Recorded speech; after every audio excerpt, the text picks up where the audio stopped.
चलिए, हम आप लोगों को गॉस थ्योरम पढ़ा रहे थे और गॉस थ्योरम में मोस्टली बातें आपको हम सिखा ही चुके थे।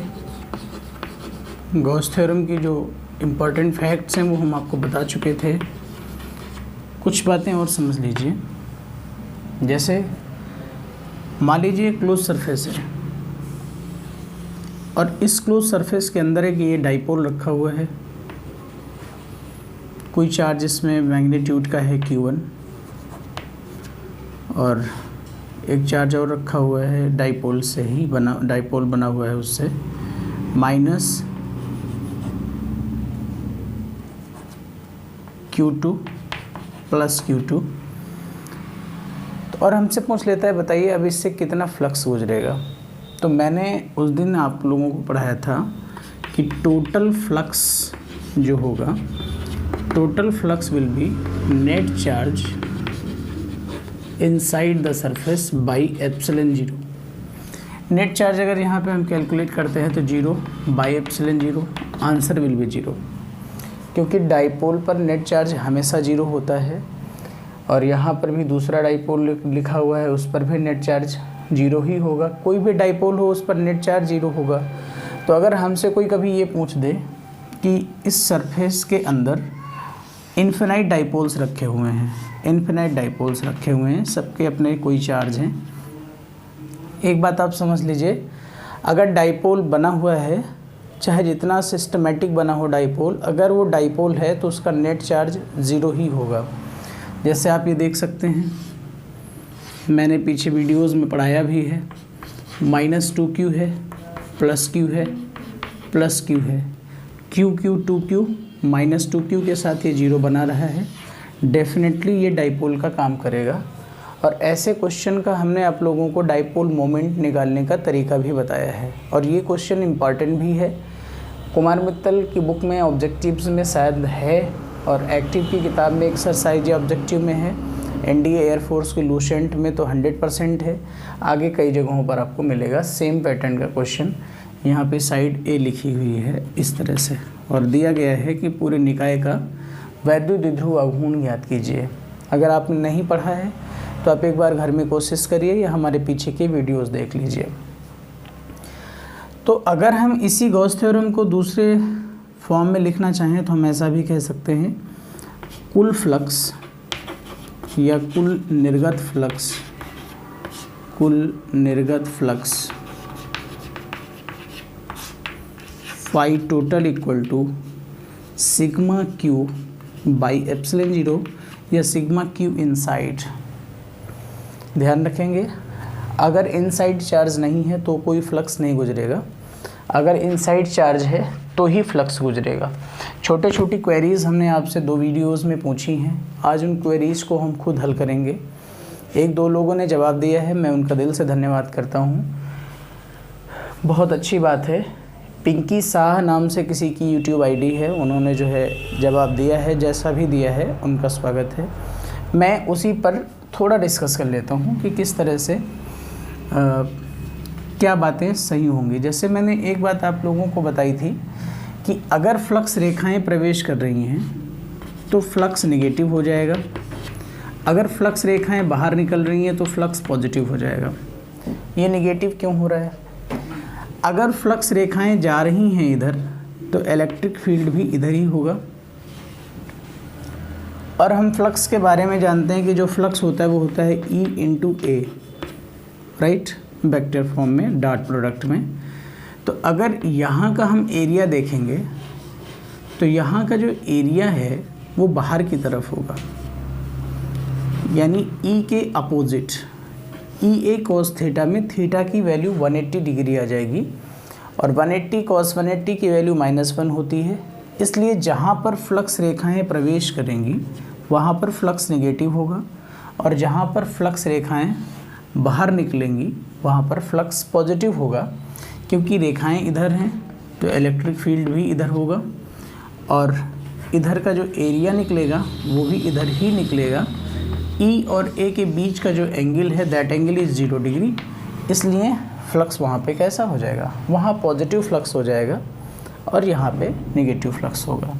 दूसरी चीज़ हमने आप लोगों से भी पूछी थी क्या गाउसेस थ्योरम में जब हम उसका इंटीग्रल मैथमेटिकल फॉर्म लिखते हैं, volume integral vector E dot vector D A, क्या हम इस तरह से लिख सकते हैं? तो बच्चे ने कमेंट किया था, दुख है मुझे इस बात का कि केवल एक लोगों ने कमेंट किया, लेकिन इससे मुझे कोई फ़र्क नहीं पड़ता। आप अपने ज्ञान के स्तर को बढ़ाना चाहेंगे तो कमेंट करेंगे। बच्चे ने लिखा था कि हम इसे ये लिख सकते हैं vector E dot vector D है, लेकिन ये लिखा नहीं जाता है। अब एक सिचुएशन आ जाएगी जब ये लिखा जाएगा, वो सिचुएशन ये होगी कि जब पर्टिकुलरली ई एरिया से सेपरेट होगा तो हम एरिया निकाल लेंगे, लेकिन ये जो बात लिखी हुई है ये उस समय की बात है जब इलेक्ट्रिक फील्ड का वेरिएशन या एरिया का वेरिएशन इलेक्ट्रिक फील्ड के रेस्पेक्ट में हो रहा हो,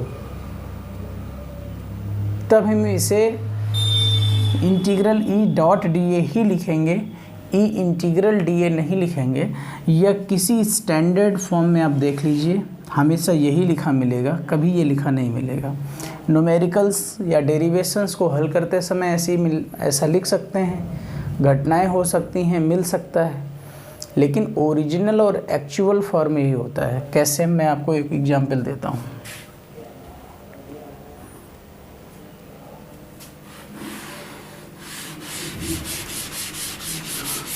एक एग्जाम्पल के माध्यम से मैं आपको समझाता हूँ ये बात कैसे सही है। जैसे मान लीजिए आपने कभी फोर्स पढ़ाया है, ठीक है? फोर्स में क्या पढ़ाया? वर्क पढ़ाया आपने W equal to integral F D X, लेकिन जो फोर्स दिया होगा वो इस तरह से दिया होगा, किसी वेरिएबल, किसी भी पार्टिकल पर जो वेरिएबल फोर्स अप्लाई है वो है 3x स्क्वायर प्लस 2x, ठीक है? और आपसे क्वेश्चन पूछा जाता है बॉडी को x बराबर 0 से x बराबर 3 तक विस्थापित करने में कितना काम करना पड़ेगा। ये मीटर में है और ये न्यूटन में है, ठीक है?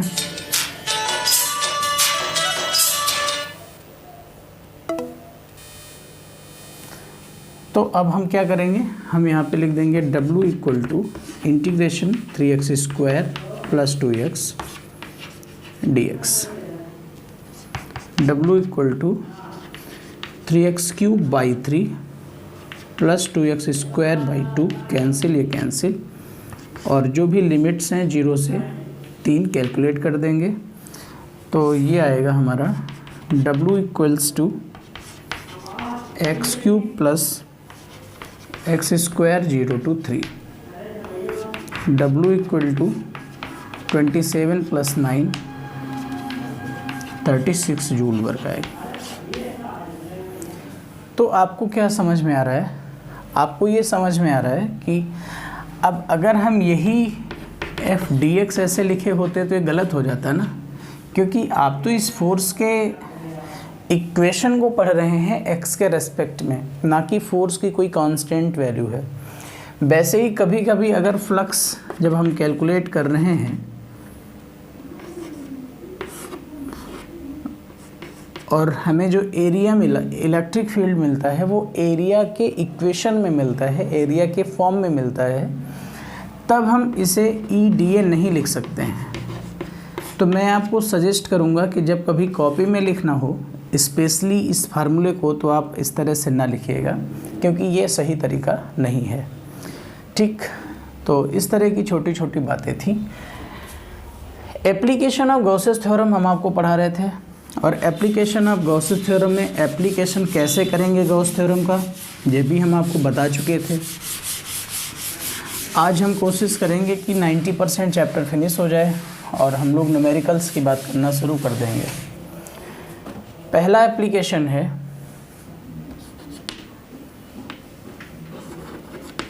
अनंत लंबाई के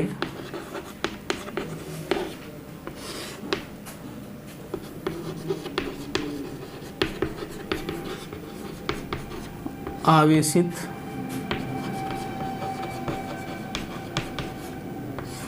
चालक तार के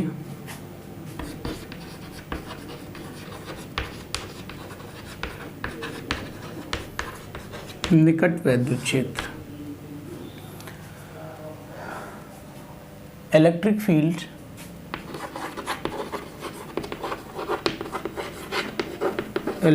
field due to a charge conducting wire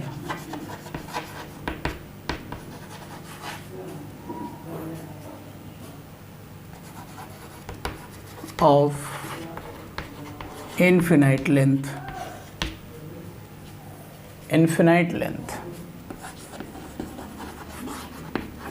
ये हमसे क्वेश्चन है।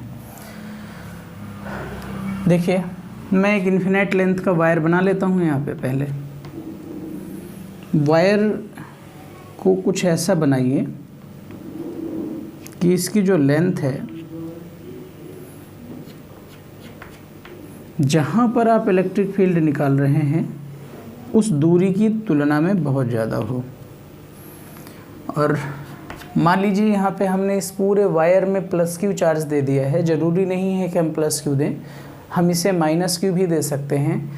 इससे सिर्फ एक फ़र्क पड़ेगा कि इलेक्ट्रिक फील्ड की दिशाएं आउटवर्ड से इनवर्ड हो जाएंगी, बस, बाकी कुछ नहीं होगा।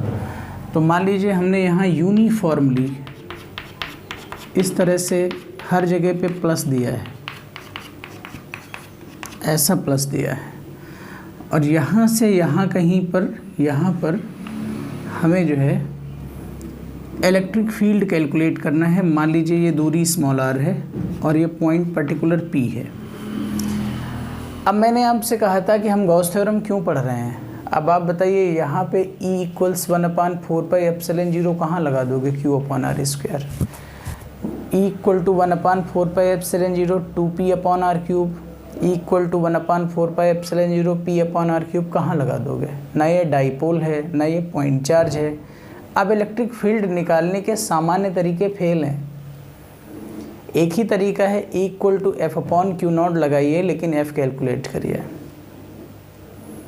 है ना। तो इतने वायर के कारण हम कहीं एक ही जगह पर चार्ज को स्थित नहीं मान सकते। इस समय चार्ज बिंदु आवेश के रूप में नहीं है, बल्कि सर्वत्र बिखरा हुआ है। तो हमें गॉस थ्योरम लगानी पड़ेगी, और गॉस थ्योरम लगाने के लिए हमने कहा था सरफेस को बंद होना चाहिए। अब हम सरफेस को बंद करने के लिए, इस पॉइंट को घेरने के लिए एक कुछ लंबाई का बेलन कोई मान लेंगे। इस तरह से बेलन मान लेंगे, बेलन मान लिया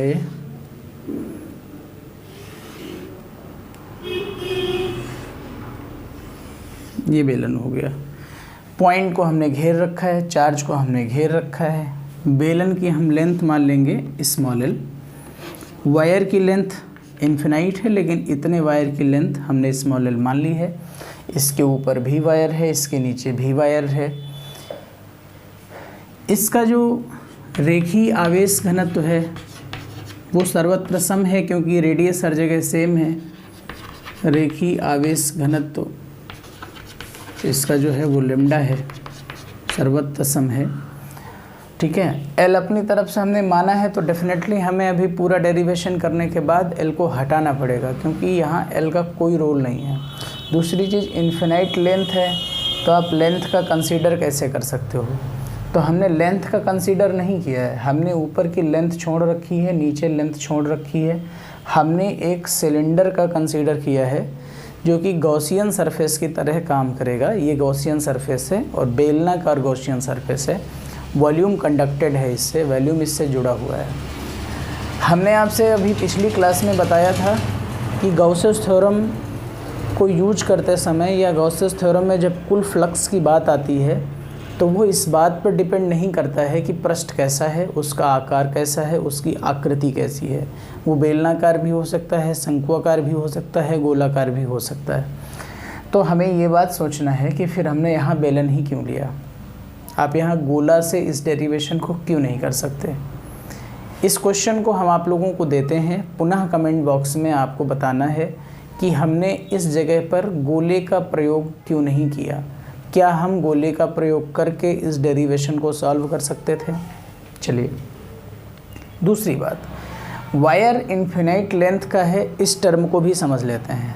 वायर इन्फिनाइट लेंथ का नहीं होता है, बस हमारी मीजरिंग पावर से या जितना हम ईजिली देख रहे हैं उतने के आगे अगर बहुत लंबा वायर है और जहाँ पर हमें इलेक्ट्रिक फील्ड निकालना है उससे कई गुना दूर है, अगर वायर कई गुना लंबाई है वायर की, तो फिर हम उसे इन्फिनाइट लेंथ का वायर मान लेते हैं।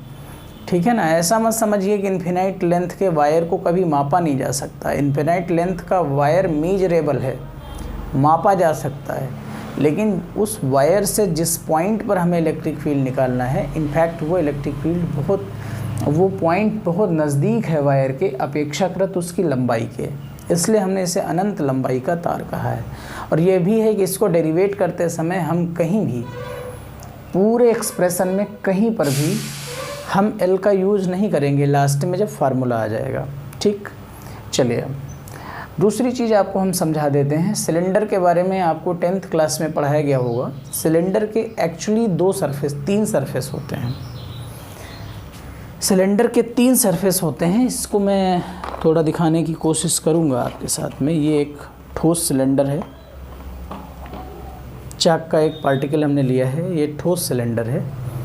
इसका एक सरफेस ये है जो आपको सर्किल में दिख रहा है, इसका एक सरफेस ये है, ये भी सर्किल में दिख रहा है, और बाकी ये जो ऐसे ऐसे ऐसे ऐसे होता गया है ना, यह भी एक सरफेस है। यानी सिलेंडर में 3 सरफेस हुए, इस बात को मुझे समझना पड़ेगा। सरफेस 3 हो गए सिलेंडर में, ठीक है भाई। 3 सरफेस में एक प्लेन सरफेस हो गया ये वाला, नीचे वाला भी दूसरा प्लेन सरफेस हो गया समतलीय पृष्ठ, और ये जो बीच में ऐसे ऐसे होता गया है इसे कहते हैं वक्र पृष्ठ, कर्व प्लेन। वक्रीय समतल है, वक्र पृष्ठ है, 3 समतल होते हैं। बात समझ में आ रही ना। मैं आपको थोड़ी सी इसमें मेंसुरेशन भी बता देता हूँ ताकि जो हो, ताकि आपको बात ठीक से समझ में आ जाए।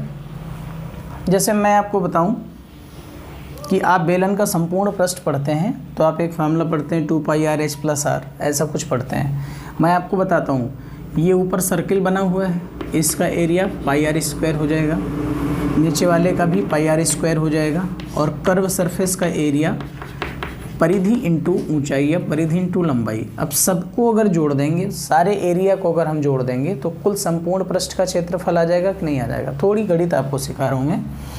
तो यह आ जाएगा 2πr² 2πrh, और यहाँ से अगर मैं 2πr कॉमन लेता हूँ तो अंदर बचेगा h + r। कुछ नया नहीं पढ़ते हैं हम, पुराना ही पढ़ रहे हैं, बस हमें नई बातें मालूम हो रही क्योंकि पुरानी ठीक से बताई नहीं गई है, पुरानी ठीक से हमने पढ़ी नहीं है। तो इस तरह से 2πrh + r, मतलब ये एक अलग सरफेस हो सकता है, ये अलग सरफेस हो सकता है, और ये जो लाइनें हैं एक्चुअली लाइनें नहीं है, ऐसे है जैसे डिब्बा बना होता है, तो वो अलग सरफेस है। ठीक है।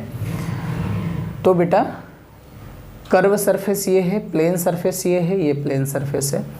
वायर उधर इलेक्ट्रिक फील्ड जितना क्रिएट करेगा उधर उतना ही नीचे भी क्रिएट करेगा, और ये दोनों इलेक्ट्रिक फील्ड, इधर वाला इलेक्ट्रिक फील्ड और इधर वाला इलेक्ट्रिक फील्ड, दोनों ही ठीक सिमेट्रिकली उल्टा है, तो दोनों ही अपना कोई असर नहीं छोड़ेंगे। E और E" दोनों एक दूसरे को नेग्लेक्ट कर देंगे।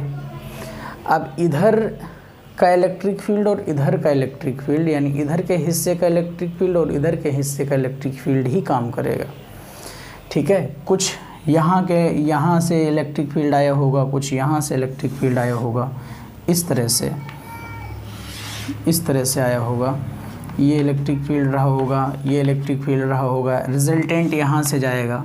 ऐसे बहुत सारे कंपोनेंट यहाँ हर जगह से बनेंगे। लेकिन इतने सारे कंपोनेंट कहाँ तक हम निकालते घूमेंगे? या तो हम कहीं से एंगल कंसीडर कर लें, या तो हम किसी दूसरे तरीके से इलेक्ट्रिक फील्ड निकालने के बारे में सोच लें। तो हम आसानी से गॉस थ्योरम निकाल लेते हैं कि इस बेलन से टोटल फ्लक्स कितना जाएगा। बस तुम टोटल फ्लक्स बता दो, हम Q/ε0 लगा देंगे, उधर फाई बराबर EA लगा देंगे, एरिया हमें मालूम होगा, E निकल आएगा। भाई अगर हमको टोटल फ्लक्स मिल जाए,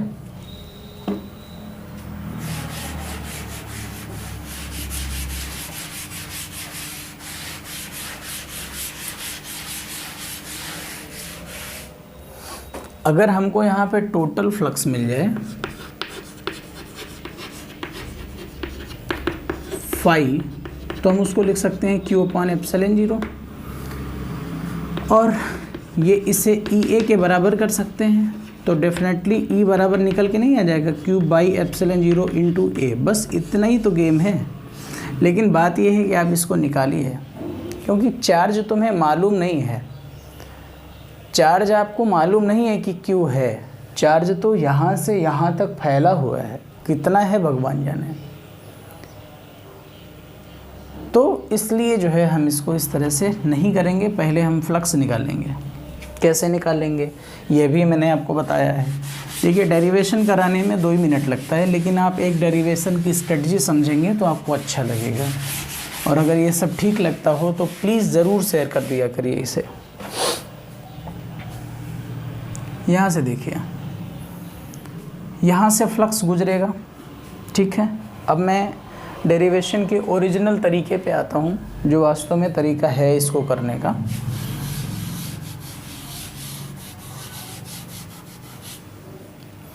यहाँ पे छोटा सा सरफेस एरिया मान लीजिए, बहुत छोटा सा, ज़्यादा बड़ा ना हो। ये सरफेस एरिया हमने DA मान लिया, प्लस है इलेक्ट्रिक फील्ड इधर E होगा, और ऐसा ही सरफेस एरिया हम यहाँ मान नहीं सकते क्योंकि ये एक ही सरफेस है, तो एक सरफेस एरिया हमने मान लिया। एक सरफेस एरिया यहाँ भी मानना पड़ेगा क्योंकि ये सब अलग अलग हैं। इसका एरिया ऊपर की ओर होगा, प्लस है इलेक्ट्रिक फील्ड इधर होगा, ठीक है। इसका सरफेस एरिया ये नीचे होगा, इलेक्ट्रिक फील्ड बाहर की ओर होगा। वैसे भी अगर हम देखें तो ये 90 डिग्री है, ये 90 डिग्री है, यहाँ भी फ्लक्स 0 होने वाला है, यहाँ का भी फ्लक्स 0 होने वाला है, क्योंकि थीटा 90 है, सिर्फ यहाँ का फ्लक्स बचेगा। यानी दोनों समतलीय भाग के कारण गुजरने वाला फ्लक्स 0 हो जाएगा, सिर्फ वक्रीय पृष्ठ से फ्लक्स निकलेगा। चलिए देखते हैं। मैं सबसे पहले कहूँगा ये P1 है, P2 है और ये P3 है। मैं सबसे पहले बताऊँगा बिंदु P1 पर से गुजरने वाला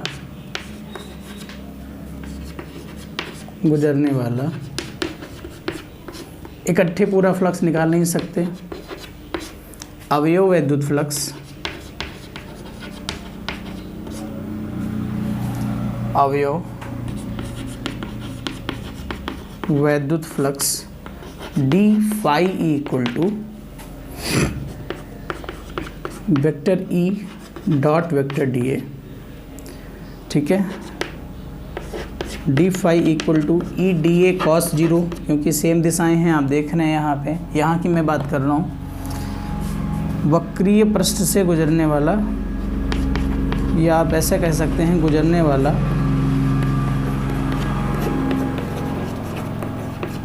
कुल वैद्युत फ्लक्स।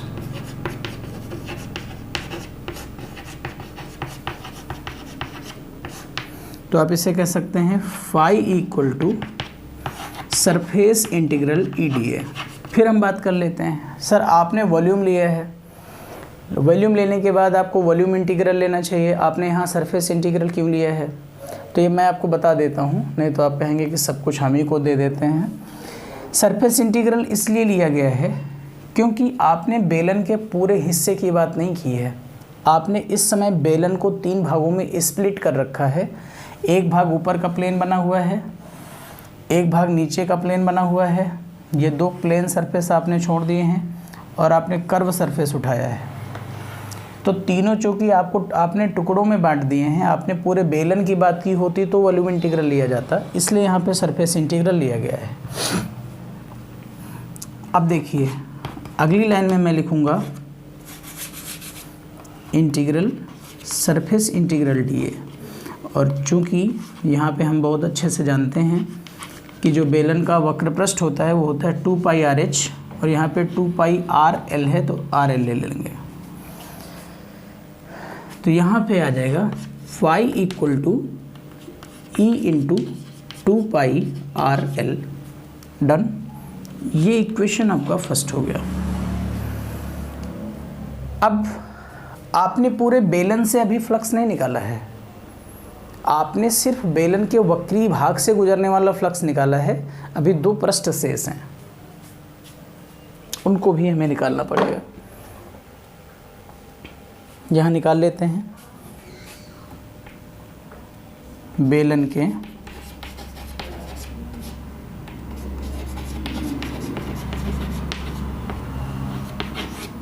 समतलीय भाग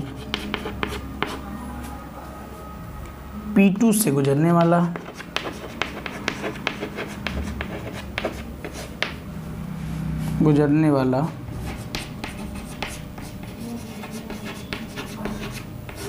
अवयव वैद्युत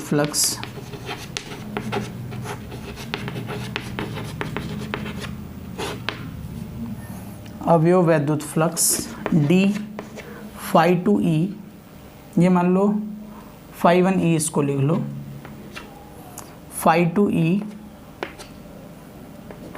equal to E D A cos 90, यहीं लिख लो, क्या बढ़ाना। इसलिए फाई टू ई बराबर 0, इक्वेशन नंबर 2। इसी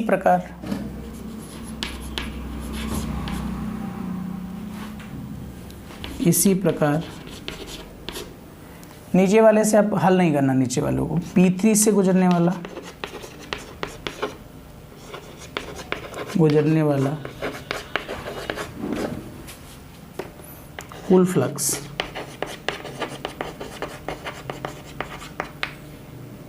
फाई 3E बराबर 0, इक्वेशन नंबर 3।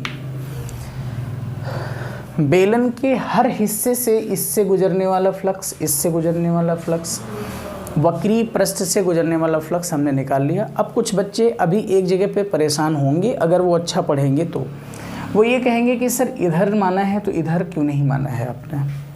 तो मैं आपको बता दूं कि ये और ये कोई अलग सरफेस नहीं है, ये सेम सरफेस है। ऊपर का प्लेन और नीचे का प्लेन अलग सरफेस हैं, लेकिन ये एक सरफेस है, पूरा यू बन के आता है, ठीक है ना। तो चाहे आप इधर मानिए चाहे आप इधर मानिए, 2 जगह पे ये नहीं माना जाएगा, इसलिए ठीक है। बेलन के इस हिस्से से फ्लक्स आ गया, इस हिस्से से फ्लक्स आ गया, इससे फ्लक्स आ गया। अब हम क्या करते हैं,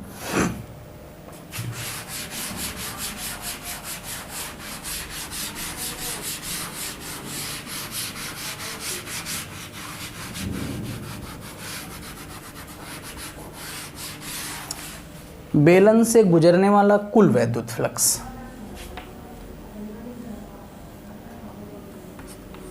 बेलन से गुजरने वाला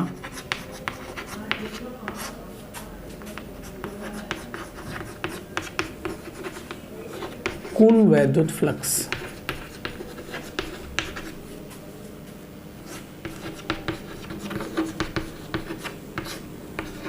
phi E equals to phi 1 E phi 2 E plus phi 3 E. ये आ जाएगा phi E equals to E into 2 pi R L plus 0 phi E equal to E into 2 pi R L. Total flux आ गया। मैंने आपसे कहा था कि गॉसेस थ्योरम के एप्लीकेशन के जो स्टेप्स हैं, अगर आपने वास्तव में नोट किए हों तो इसी तरह से आपको वहाँ पे स्टेप्स बाय स्टेप्स हमने समझाया है कि पहले अवयव फ्लक्स निकालेंगे, फिर कुल फ्लक्स निकालेंगे, फिर गॉस थ्योरम का यूज कर देंगे, या लेमडा सिग्मा या रो अगर वहाँ पे कुछ प्रेजेंट है तो हम उसका यूज़ करेंगे। जैसे मान लीजिए इतनी पूरी लंबाई में कुल स्मॉल क्यू चार्ज बटा हुआ है, वहाँ से लेकर के वहाँ तक जितना लंबा वायर है, तो इतनी सी लंबाई में तो स्मॉल क्यू चार्ज नहीं हो सकता। कितना हो भाई, यहाँ से लेकर के जहाँ तक तार है वहाँ टोटल स्मॉल क्यू है, तो इतने हिस्से में तो कुछ कम होगा ना। तो देखेंगे बाद में। गॉसेस थ्योरम चाहें तो आप लगा लें, चूँकि गॉस प्रमेय से गुजरने वाला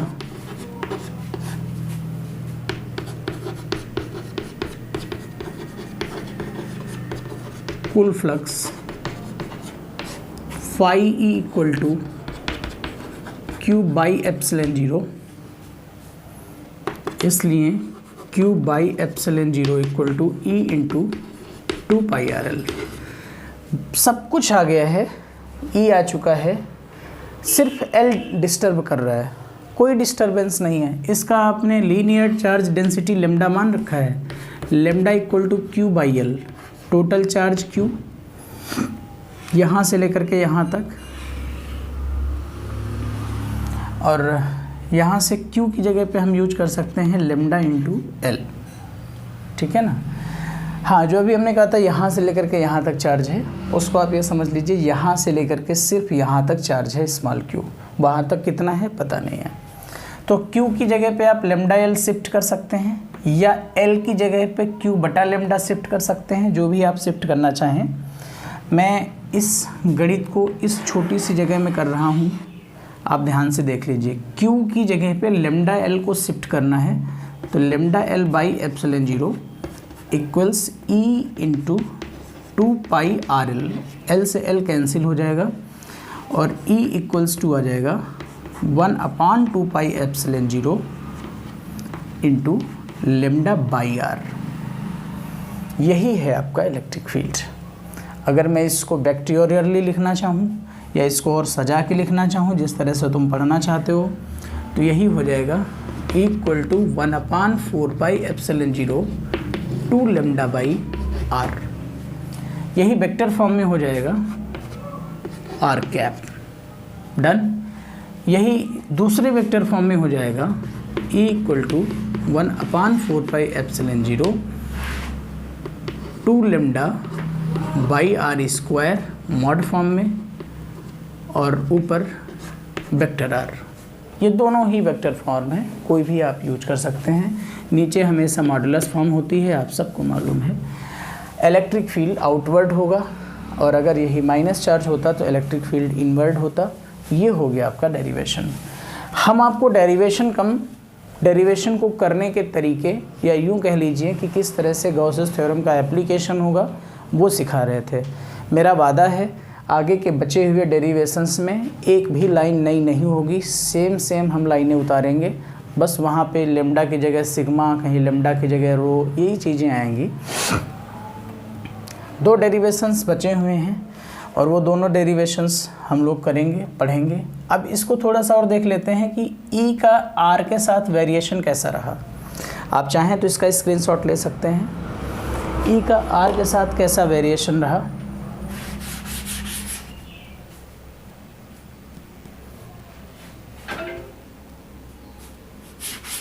देखते हैं।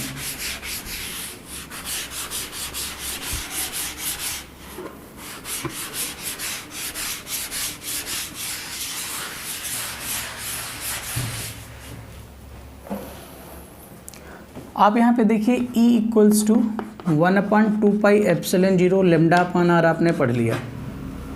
आपने ध्यान करिए, जब मैंने पहली क्लास ली थी तो पहली क्लास में हमने आपको बताया था E equals to 1/4π epsilon zero Q upon R square बताया था। वहाँ हमने सिखाया था E proportional to 1/r square. फिर डाइपोल पढ़ाया, वहाँ हमने सिखाया था E proportional to 1/r cube. और आज वायर आपको पढ़ा रहे हैं, कंडक्टिंग वायर, तो वहाँ पे आप पढ़ रहे हैं E प्रोपोर्शनल टू 1/r। यही चीज़ें कंक्लूजन में आती हैं जो आपको पढ़नी चाहिए, जो आपको ध्यान देनी चाहिए। तो अगर हम इलेक्ट्रिक फील्ड और आर के बीच में ग्राफिकल वेरिएशन देखें, तो अगर ये हम E मान लें, ये हम R मान लें, तो R के साथ E का जो ग्राफिकल वेरिएशन है वो ये है, इस तरह से वेरिएशन होगा। E inversely proportional to 1/r, ठीक है। और अगर इस तरह की कंडीशन है, लेमडा कांस्टेंट है, E और R, आप ध्यान से देखिए, इस तरह से हम इसको लिख सकते हैं E R equal to constant. और अगर E R equal to constant है और आपने ई को वाई एक्सिस कह रखा है, आर को एक्स एक्सिस कह रखा है, ये कांस्टेंट है। तो ये कंडीशन होती है हाइपरबोला की, और वो हाइपरबोला कौन होता है? रेक्टेंगुलर हाइपरबोला, समकोणिक अतिपरवलय। तो इस ग्राफ का हम लोग नाम भी समझ सकते हैं, इस ग्राफ का नाम है समकोणिक अतिपरवलय। अगर आप सभी लोगों को ये क्लासेस अच्छी लगती हों, काम की बातें होती हों, समय नष्ट ना होता हो, रियली हम केवल काम की बात करते हों, तो आप इस वीडियो को वायरल करिए, ज़्यादा से ज़्यादा लोगों तक पहुंचाइए, चैनल को सब्सक्राइब करिए, लाइक और शेयर कर दीजिए। आपका बहुत आभार होगा। बहुत बहुत धन्यवाद। Thank you so much.